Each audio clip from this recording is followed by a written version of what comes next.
The silence in the small bank branch was deafening, amplified by the frantic thumping of my heart. My Grandma Rose's bank account, a meticulously guarded vault of her life savings, was empty, utterly, tragically empty. For more gripping tales of betrayal and vigilance, remember to subscribe to the Elder Scam Stories channel and tell us in the comments where you watched this from. Grandma Rose sat beside me, a frail figure on the edge of the plush customer service chair, her usual vibrant blue eyes now dull and unfocused, fixed on the bewildered bank manager. Her hands, gnarled with age and a lifetime of hard work, trembled slightly in her lap. Just an hour ago, she had been humming a cheerful tune while kneading dough for her famous apple pie, a picture of contented domesticity. Now, the world had tilted on its axis, and we were both falling. Rosemary Elizabeth Hayes, or Grandma Rose, as everyone affectionately called her, was a woman carved from the very essence of American resilience. Born in 1938, she had seen the world change from black and white to a dazzling, often disorienting, array of colors and complexities. She was a child of the Depression, a teenager of the post-war boom, a young woman navigating the tumult of the 60s, and a matriarch who had buried her beloved husband Joe just 5 years prior. Her life had been one of simple pleasures, hard work, and an unwavering belief in the goodness of people. Her small, two-bedroom bungalow, nestled on a quiet, tree-lined street, was a testament to her frugality and meticulous care. Every doily was perfectly placed, every cushion plunked, every rose in her garden tended with the same devotion she extended to her family. After Joe passed, the house felt a little emptier, the garden a little larger, but Rose had prided herself on maintaining her independence. She managed her finances with a disciplined hand, a habit ingrained from Joe, who had been a bookkeeper. Their joint account, now solely hers, was the repository of their life's labor. Joe's pension, a modest inheritance from her parents, and the careful savings accumulated over 60 years of marriage. It wasn't a fortune, but it was enough for her to live comfortably, without burdening her children or grandchildren. It was her security, her legacy, her peace of mind. Rose had always been trusting, almost to a fault. She believed in the best in people, a trait that had served her well in her close-knit community, but left her vulnerable in the predatory landscape of the digital age. Her understanding of technology was, charitably, rudimentary. She had a flip phone for emergencies, an old desktop computer for emailing family and playing solitaire, and she relied heavily on her grandchildren for any technical woes beyond turning it on and off. The internet, to her, was a magical realm she vaguely understood, a portal for cute cat videos and weather forecasts, certainly not a hunting ground for malicious predators. The predator, in this case, had introduced himself as Michael, a name as innocuous as a summer breeze. The initial contact had come about 6 months ago, a seemingly random pop-up message on her computer screen, emblazoned with a frightening red warning: "Your system is infected. Call Microsoft support immediately." Rose, whose computer had been acting sluggish, panicked. She didn't know what a virus was, only that the message sounded dire and threatening her beloved digital photo albums. She called the number. A polite, articulate voice answered, belonging to Michael, from Microsoft support.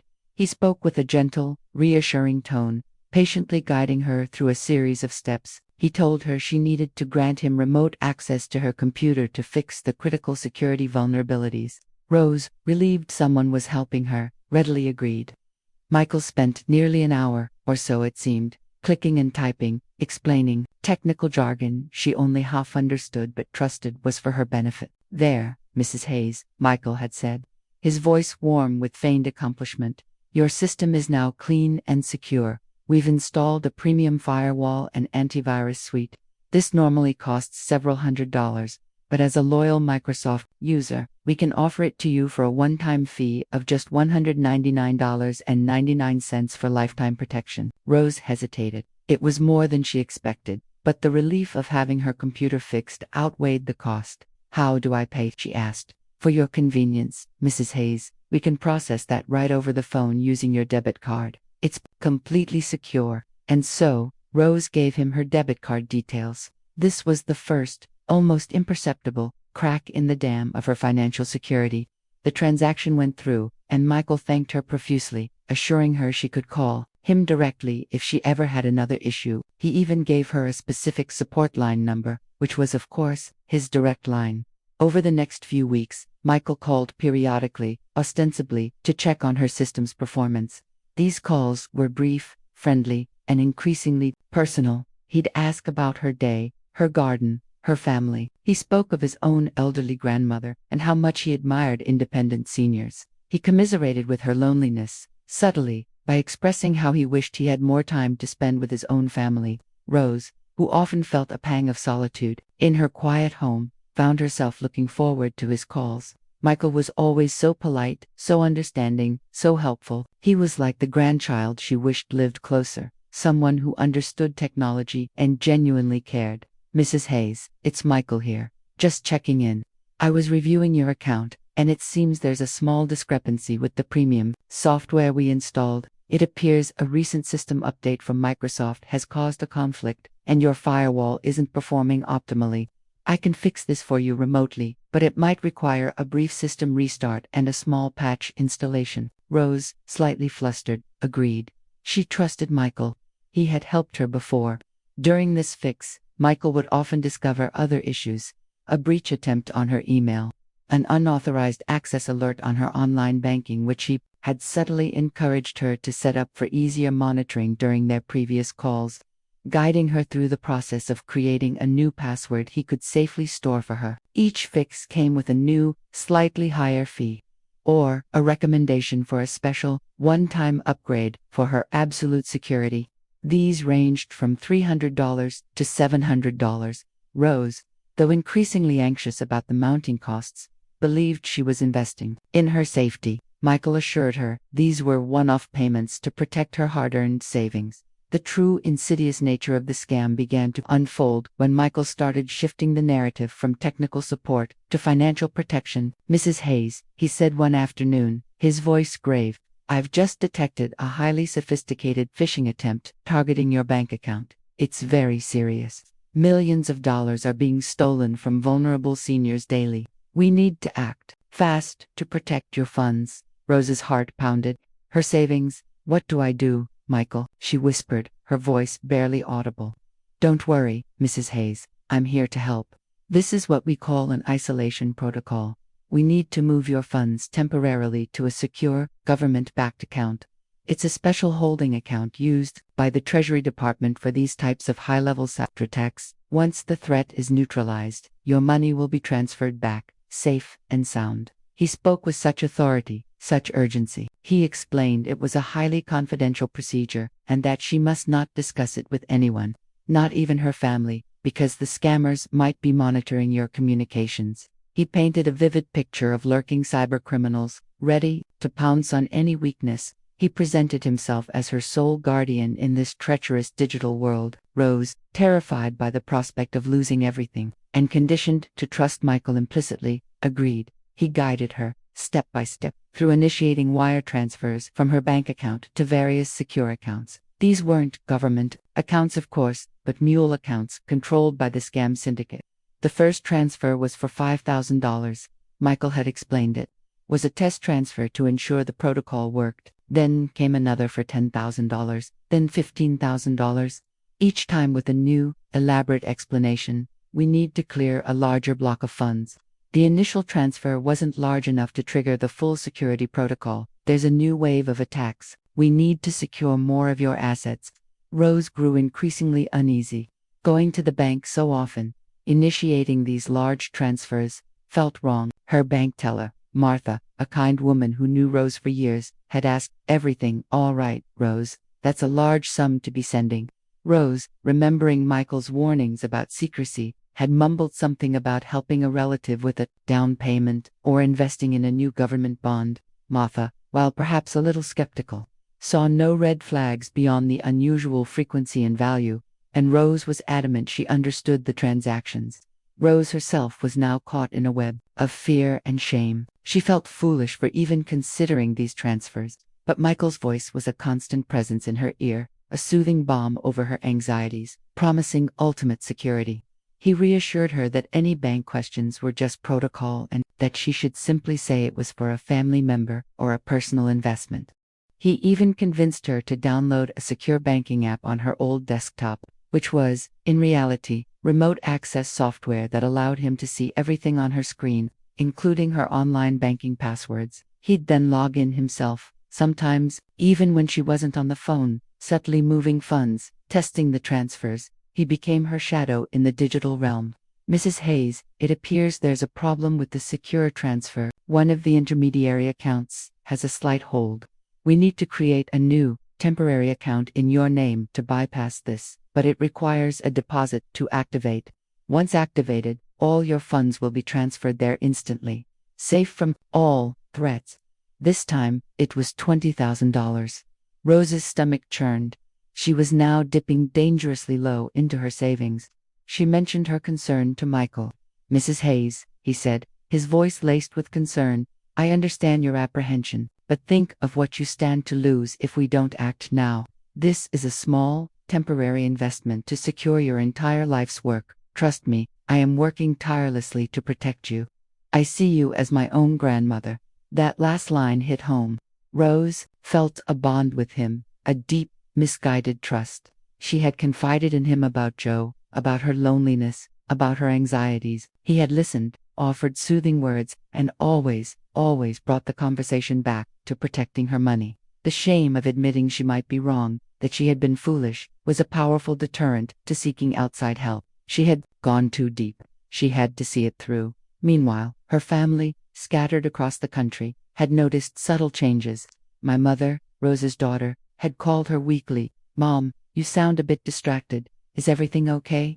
"Oh, just tired, dear. Had a lot of errands to run," Rose would say, quickly changing the subject. My cousin Clara, who lived closer and visited more often, had noticed Rose spending more time on her computer, often with a hushed tone on the phone.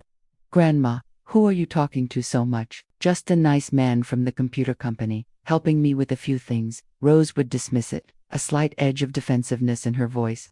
"He's very clever with these newfangled gadgets." We dismissed it as a sign of her age, her increasing reliance on technology she didn't fully grasp.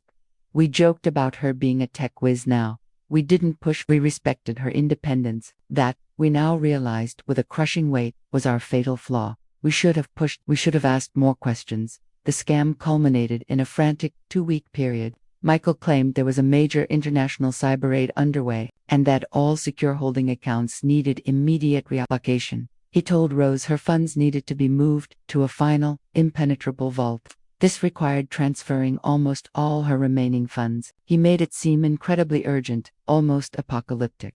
"Mrs. Hayes, this is it. This is the last step. Once this transfer goes through, your money will be in the safest place possible, shielded from all threats.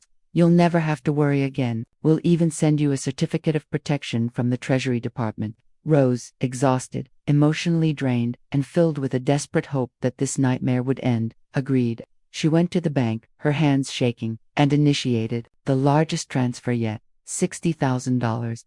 It was nearly everything she had left. Martha, the teller, looked at her with genuine concern this time. "Rose, are you absolutely sure about this? This is a very large amount. We're talking almost your entire balance here." Rose nodded stiffly. "Yes, Martha, I'm sure. It's for a very important family matter, a big investment." She couldn't meet Martha's gaze. The lie tasted bitter on her tongue.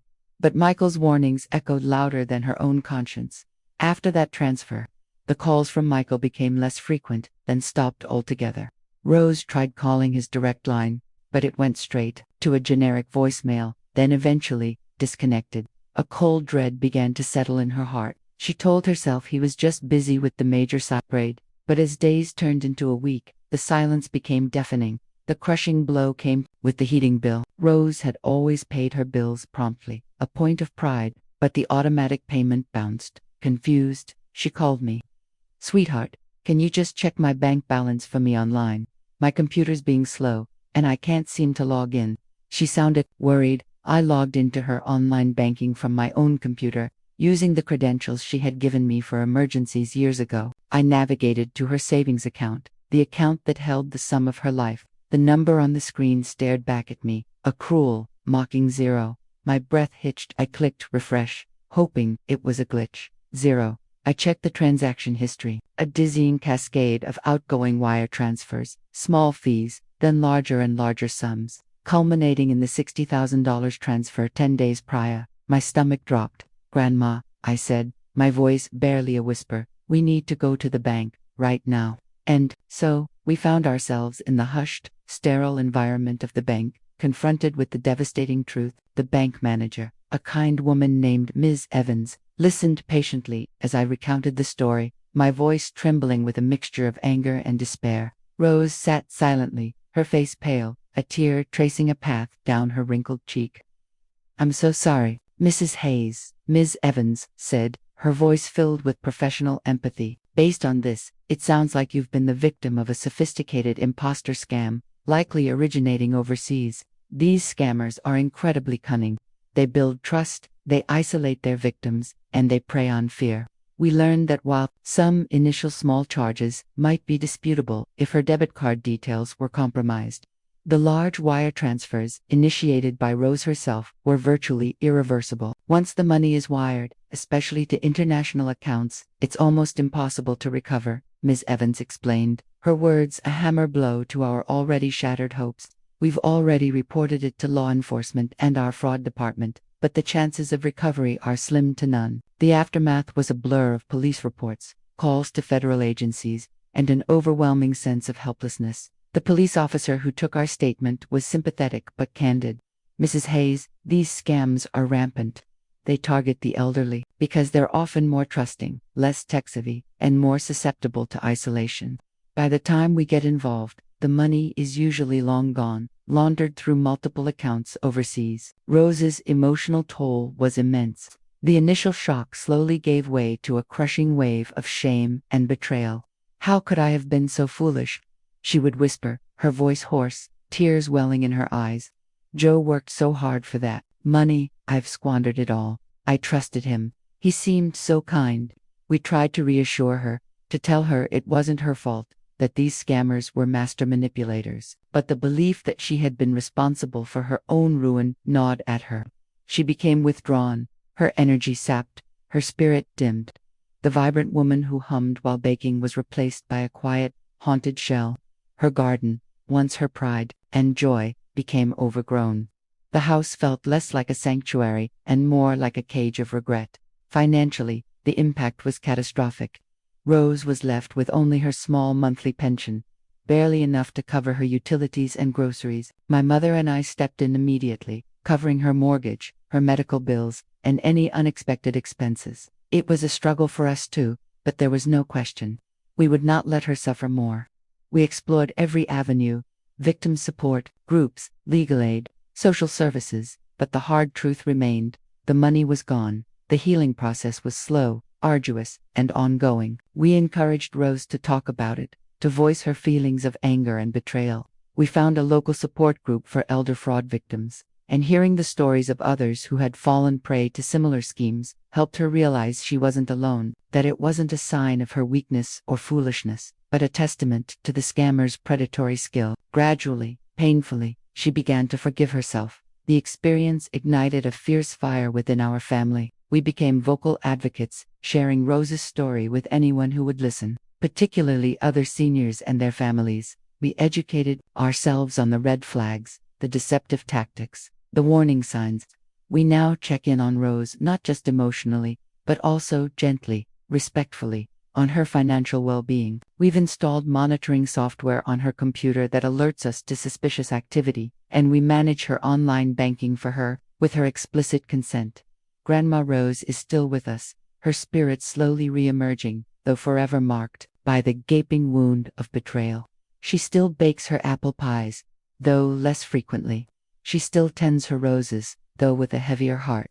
The trusting nature that once defined her has been tempered by a hard-won caution. Her story is a stark reminder that trust, when misplaced in the hands of a predator, can shatter a lifetime of security. It highlights the urgent need for greater awareness, stronger community support, and unwavering vigilance to protect our most vulnerable. Her empty bank account is not just a financial loss, it's a symbol of shattered peace, violated trust, and the insidious evil that preys on the innocent. It's a tragedy that could happen to anyone, and its ripple effects can devastate not just an individual, but an entire family. Remember to subscribe to the Elderscam Stories channel and tell us in the comments where you watched this from.